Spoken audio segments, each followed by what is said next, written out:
Friends welcome back to Shri Kitchen. ఈరోజు కిస్మిస్తో లడ్డు చేయబోతున్నాను. ఈ కిస్మిస్ లడ్డు అనేది డిఫరెంట్గా టేస్టీగా ఉంది. ఒకసారి అయితే ట్రై చేసి చూడండి. కిస్మిస్ తినని పిల్లలకి ఈ విధంగా లడ్డూలా చేసి ఇచ్చినట్టయితే ఇష్టంగా తింటారు. చివరి వరకు చూసినట్లయితే ఒక టిప్ కూడా చెప్పాను, స్కిప్ చేయకుండా చూడండి ఫ్రెండ్స్, చాలా యూజ్ అవుతుంది. ఫస్ట్ అయితే ఒక కళాయి తీసుకొని కళాయిలో 1 టేబుల్ స్పూన్ వరకు నెయ్యి వేసుకోవాలి. ఇందులోనే ఒక 100 గ్రాముల వరకు కిస్మిస్లు తీసుకొని వేయించుకోవాలి. సిమ్లో పెట్టి వేయించుకోవడం వలన మనకి కిస్మిస్లు అనేవి ఇలా ఉబ్బుతాయి. స్పూన్ని లైట్గా పైన మాత్రమే తిప్పాలి.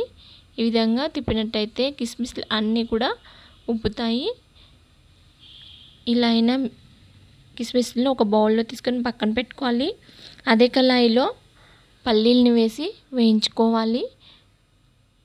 కిస్మిస్ల క్వాంటిటీ కాకుండా కొంచెం తక్కువగా పల్లీలని తీసుకోవడం వలన మనకి కిస్మిస్ టేస్ట్ అనేది తెలుస్తుంది, లేదంటే పల్లీల లడ్డులాగా ఉంటుంది. అందుకే పల్లీల్ని కొంచెం తగ్గించి తీసుకున్నాను.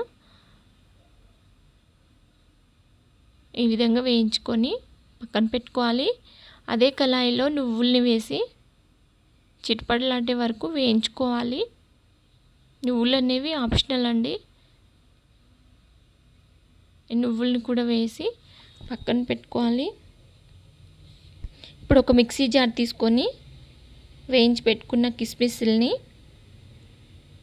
మెత్తగా గ్రైండ్ చేసుకోవాలి.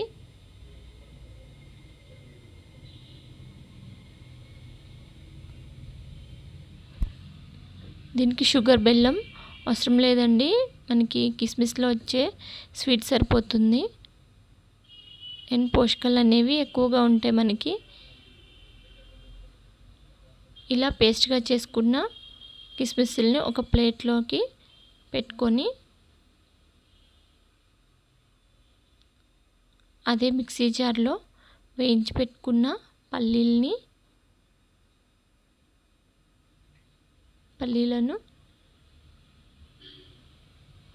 నువ్వులను వేసి మళ్ళీ ఒకసారి బరకగా మిక్సీ పట్టుకోవాలి.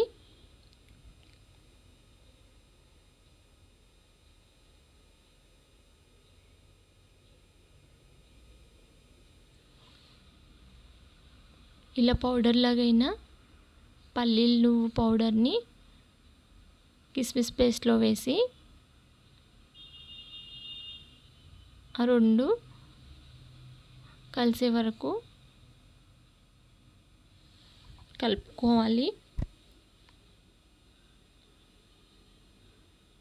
ఇందులోనే 1 టేబుల్ స్పూన్ వరకు నెయ్యి వేసి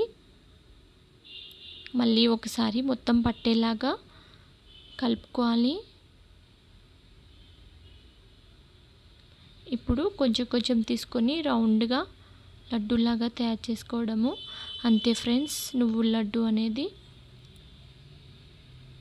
టిప్ వచ్చేసి మనకి అన్నం అనేది మాడినప్పుడు ఆ స్మెల్ రాకుండా ఉండడానికి 2 బ్రెడ్ స్లైసెస్ తీసుకొని అన్నం పైన పెట్టేసి మూత పెట్టి ఒక 10 మినిట్స్ ఉంచినట్లయితే ఆ స్మెల్ అనేది బ్రెడ్ స్లైసెస్ పీల్చుకొని మనకి అన్నం అనేది మాడిన వాసన రాకుండా ఉంటుంది. ఈ టిప్ అయితే నచ్చింది అనుకుంటున్నాను. నచ్చినట్టయితే లైక్ చేయండి ఫ్రెండ్స్. ఇలా లడ్డూలన్నింటినీ ఒక బౌల్లోకి పెట్టుతో గార్నిషింగ్ చేసుకోవడమే. Like the video and subscribe to the channel. Thank you.